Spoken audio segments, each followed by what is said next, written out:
Lepo pozdravljeni na ta današnji lep pomladanski dan.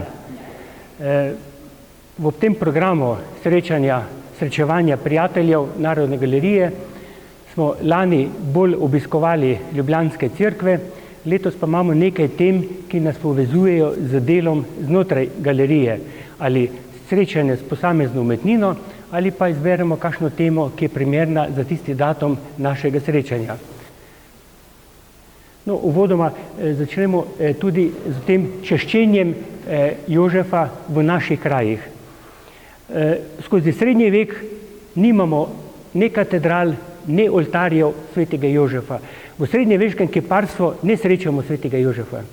Komaj v srednjeveških freskah, ampak tam ga srečamo kot čisto marginalno figuro v upodobitvi poklona treh kraljev ali pa v podobi bega v Egipt. Pomemben zagon čaščenja svetega Jožefa so pa imeli jezuitje. Leta 1540 ustanovljen in potrjen jezuitski red je posebej izbral za svojega vzornika svetega Jožefa. No, potem se zgodba nadaljuje. 8. dan po rojstvu po judovskem pravilu je bil Jezus obrezan in takrat oče da sinu ime. In takrat tudi Jožef, kot mu je bilo rečeno v sanjah prej angel, da mu naj da ime Jezus. No, to je obrazovanje. Vidite, obrazovanje, ker je pa zdaj smo že v novi zavezi, nismo več v stari zavezi, je v obrazovanju upodobljena sočasna srednjeveška arhitektura, ne več judovski prostor. Kajte tisto, kar se je dogajalo v času judovstva, bi naj označevalo tudi arhitektura judovski prostor.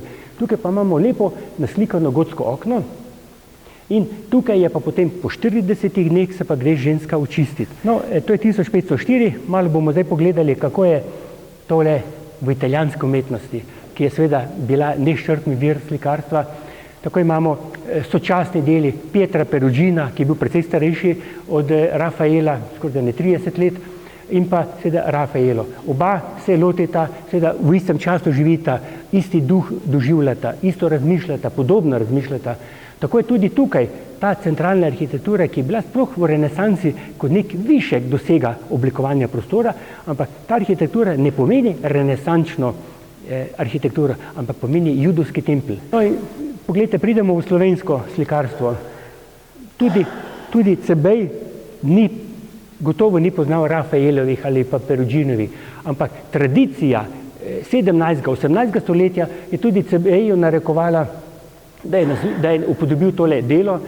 Ob Jelovškovi sliki Svete družine je tale Marina Zaroka gotovo ena najkvalitetnejših, najlepših baročnih podob v našem baročnem slikarstvu.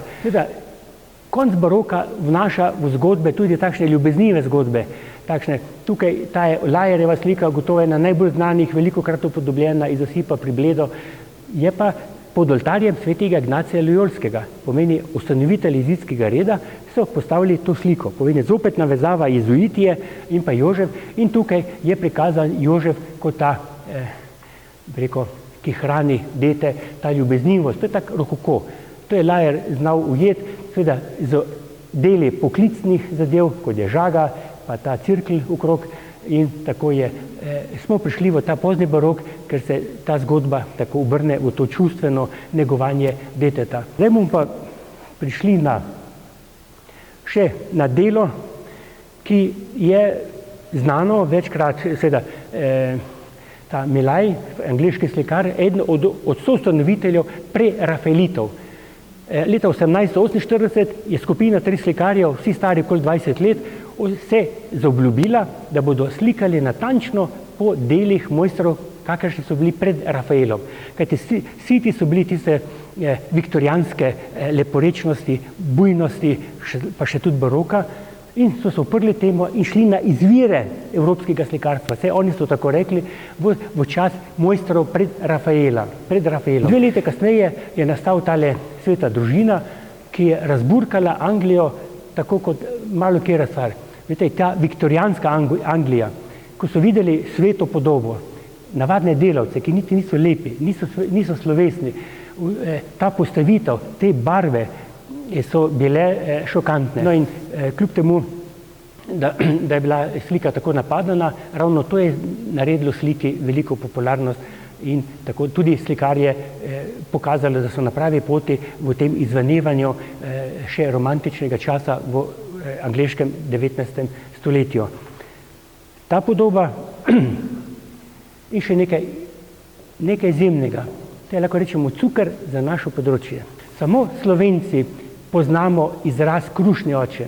To je, lahko rečemo, v ikonografiji evropski, če bi se delalo kakšno delo, pregled ikonografije svetega Jožefa, je gotovo ta motiv zaradi jezika izvirno delo, kako ga je Tone Kralj, verjetno z tem župnikom Žoržom skupaj skombinirali.